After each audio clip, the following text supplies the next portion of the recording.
An aviation apocalypse in Russia. Russian planes are turning into machines of death.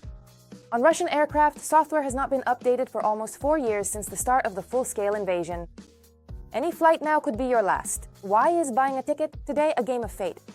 And what are the authorities hiding from passengers? Shocking details coming up next. Russian planes keep breaking down more and more often. Malfunctions usually occur while still in the air, which can lead to a huge tragedy. And this concerns both the stolen foreign aircraft, which Russians cannot repair due to sanctions, and their domestic pride. An Aeroflot plane operating the Irkutsk-Moscow flight was forced to make an emergency landing at Perm's Bolshoye Savino Airport, the airline's press service reported. We are talking about flight SU-1563, which had 158 passengers on board. As the carrier clarified, the captain decided on an unscheduled landing due to an indication of increased fuel consumption, which could have indicated a possible leak. And now another blow. Airbus has urgently recalled 6,000 A320 aircraft. All this is to roll back a failed software update. There are also stolen planes of this type in Russia, so no one is calling them in for repairs. But Rosaviatsia boasted about it. They say they don't need it anyway because they already have the old software. It hasn't been updated since 2022. So, roughly speaking, we have Windows 7, while the problems happen to Windows 10 users. There's really nothing to brag about. If a company can fix a software issue in a couple of hours, nothing can help the stolen Russian aircraft anymore. Unless the sanctions are lifted, which is not going to happen. The number of aircraft in operation, the number of aircraft being operated is constantly decreasing. This year, I don't remember exactly, but they decommissioned about 30 Airbus planes. But the engines are just one part of the issue. They're being operated quite intensively there. And there are problems with things like resource limits, for example, cycles and cabin pressurization. If those cycles are used up, that's it. The plane is either written off or sent to Yarbus over there, to Toulouse or somewhere. And there, the whole thing gets restored. That costs a lot of money and no one is going to do it. So gradually, just like the entire Russian economy, the air fleet is slowly withering away. It's hard to say exactly how much time the Russian civil fleet has left. But we're definitely not talking about decades here. I can't say exactly how much time is remaining at this moment. Well, certainly within just 5 years. I think in about 7 years, they'll be in a very difficult situation. They won't manage to get their own aircraft ready in time. This year, they only just released it and they promised 1,000 planes by 2030. I think in about 5 to 7 years, they'll collapse in this area if nothing changes. The Russians insist that by that time, their import substitution program will be fully operational. Foreign aircraft will simply no longer be needed. To be fair, Russia does actually have some domestically produced planes. The Sukhoi Superjet, which is constantly breaking down and is made up almost entirely of foreign components, and also the MC-21. The latter, in particular, is called the key project of Russian civil aviation. And just a few days ago, they even boasted that the MC-21 had started its flight certification tests.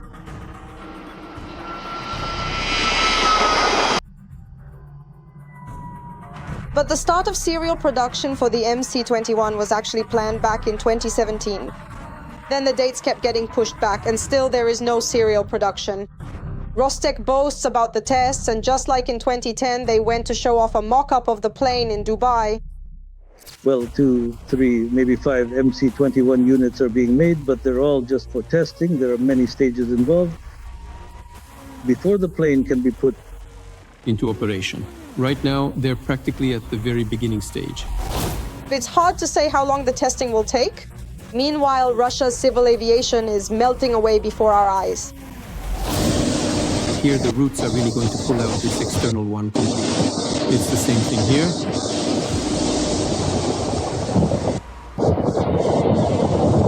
This leaked online. Putin is already preparing all of Russia. The new Russian budget is a pure military nightmare. Almost 30% of the country's money has already been allocated to military expenses and weapons. This is no joke. Peace is being postponed while Russia is planning a new record of destruction. All the horrifying details are coming up next. Russia is approving a new federal budget for next year. And just imagine, almost 40% of all government spending is, of course, being directed to the military and security forces. This means that a significant portion of the taxes paid by ordinary people goes toward continuing the war, buying weapons, killing, and seizing foreign territories. In 2026, 40% of Russia's budget will go to war and security forces. For comparison, only 16% is allocated to social policy, just 4% to healthcare, and a mere 0.2% to sports and physical education. Out of the 44 trillion rubles allocated in the budget, about 17 trillion are directed specifically to defense and security agencies. This money is not being turned into schools, hospitals, or roads. It is being turned into weapons that kill people and destroy cities and towns on the territory of Ukraine. I want to emphasize that the budget is meant to address both current and long-term strategic tasks for the development of the entire country. Meanwhile, social spending has been reduced to its lowest levels in the past 20 years. Healthcare, education, and social support are receiving less funding. Disease diagnosis programs are being shut down, hospitals are getting less money for equipment and medicine, and schools are operating with limited resources. However, the authorities have chosen a different course.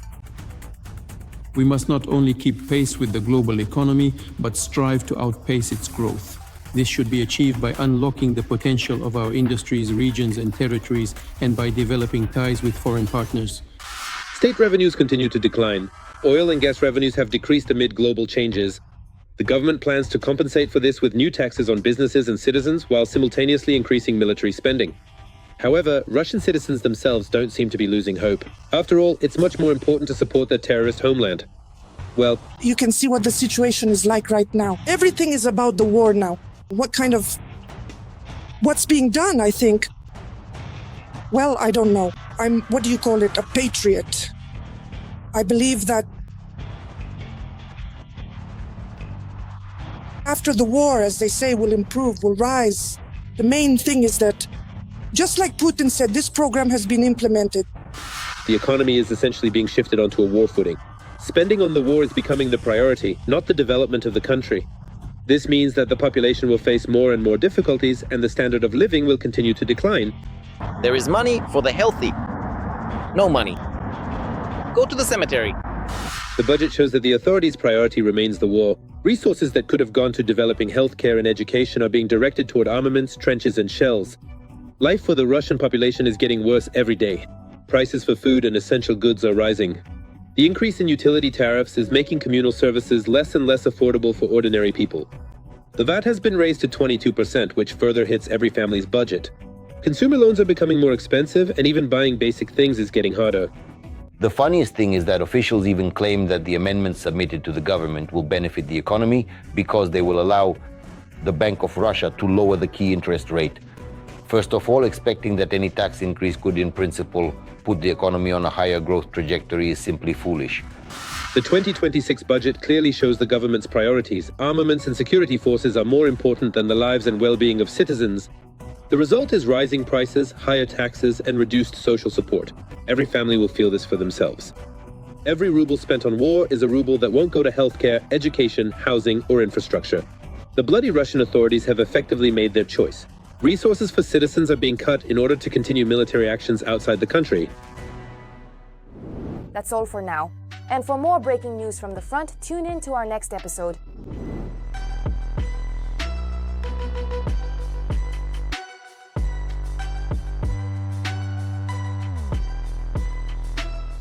Every voice matters. Join our community, support independent journalism, and help us bring you the truth from Ukraine. Become a member of Ukraine Today. Join us now. Urgent, more than 2 hours of secret discussions. What are they hiding behind closed doors? The head of Senborus, Tem Umarov, surprised everyone with the details. The world is on the brink. The points of the new plan are already on their way to Moscow. What exactly is Witkov bringing to Putin? Watch to find out all the shocking details. The final peace plan has not been agreed upon, but Trump still claims there is a good chance of resolving the war. A meeting between the Ukrainian and US delegations took place in the United States. The negotiations lasted about 5 hours, and in the end, both sides called them successful and constructive. They are ongoing and they're going well. We want to stop the killing of people. It doesn't directly concern us, but I would like to save as many lives as possible. A lot of people are dying. Last month, 27,000 people died in this senseless war. This should never have happened. At the same time as before, Baitu, The main issues remain security guarantees for post-war Ukraine and territorial concessions that Kyiv is being pressured to make. Obviously, neither of these issues has been resolved. On those contentious issues that were being negotiated, there has been no progress. What can I tell you? On the issues of withdrawing Ukrainian troops from Donbass and on the status of the occupied, annexed Ukrainian territories, there are simply no solutions, not even in theory. What is being proposed by the United States at this point, Ukraine cannot agree to it. I don't see any compromise here. That's why the American side will go to Russia. The text of the peace plan is about 80 to 85% agreed upon. In turn, the head of the American delegation, U.S. Secretary of State Marco Rubio, stated that there is still a lot of work ahead. However, some progress was still achieved during the negotiations in Florida the day before. At the same time, analysts note that this time the United States has started to listen more to the Ukrainian arguments. And they have stopped repeating that the war must end. On any terms. Regarding the overarching principle, it is important to consider the broader context and the commonly accepted understanding that applies across various situations and circumstances, encompassing a wide range of typical scenarios and general observations. The esteemed delegation, representing various international bodies and organizations, has arrived to participate in the crucial discussions and negotiations. From the US and Ukraine has become larger, this is also noted constructively in Kyiv. The head of the Ukrainian negotiating team, Rustem Umerov, also called the meeting successful and substantive. He noted that further consultations and work on agreeing on a common framework solution lie ahead. We are grateful to the United States and their team for helping us. The US hears us. The US supports us. The US stands by us. And we are grateful for everything that has been done up to this day. At the same time, the next stage of negotiations will be a visit to Moscow. Steve Witkoff, who is supposed to deliver the agreed-upon points to Putin and hear his reaction. According to experts, after the sanctions against Lukoil and Rosneft, the Kremlin will be afraid to respond with a direct refusal. Analysts consider the most likely scenario to be Putin's proposal for direct talks with Trump, which never took place in Budapest. And here much depends on the American guarantor. After all, Washington had previously stated that such a meeting would only be possible after Moscow accepts the peace agreement. If Trump makes concessions, if the meeting takes place without Russia's prior agreement to some kind of peace plan, then Putin will put forward a new ultimatum. This is a dead end. That's what practice shows. When the Americans meet Putin halfway, when they start making concessions to Russia, Putin begins to put forward new additional demands. And the negotiation process comes to a standstill. In turn, another Trump envoy, U.S. Secretary of the Army Dan Driscoll, is supposed to go to Kyiv. He will apparently try to persuade Volodymyr Zelensky to make new concessions regarding the agreement. And in this situation, it is also extremely important for Ukraine to demonstrate its willingness to engage in dialogue. It is quite likely that Trump will continue his tactic of applying alternating pressure, sometimes on official Kyiv, sometimes on the Kremlin. That's why the main thing here is to catch the right wave at the right time and amplify it with a genuine desire to achieve the desired result. Therefore, of course, it is especially important here to demonstrate a constructive approach from the outside, from the Ukrainian delegation. And indeed, as of this very moment, we have not been presented with a single compelling or substantial reason that would cause us to genuinely doubt the veracity and accuracy of such a profound and significant statement. At the same time, in order to coordinate the positions of Ukraine and Europe, Zelensky flew to Paris the day before to meet with French President Emmanuel Macron. So this week will clearly show how willing all sides are to make concessions and whether there is any reason to expect the negotiations to succeed. In the near future,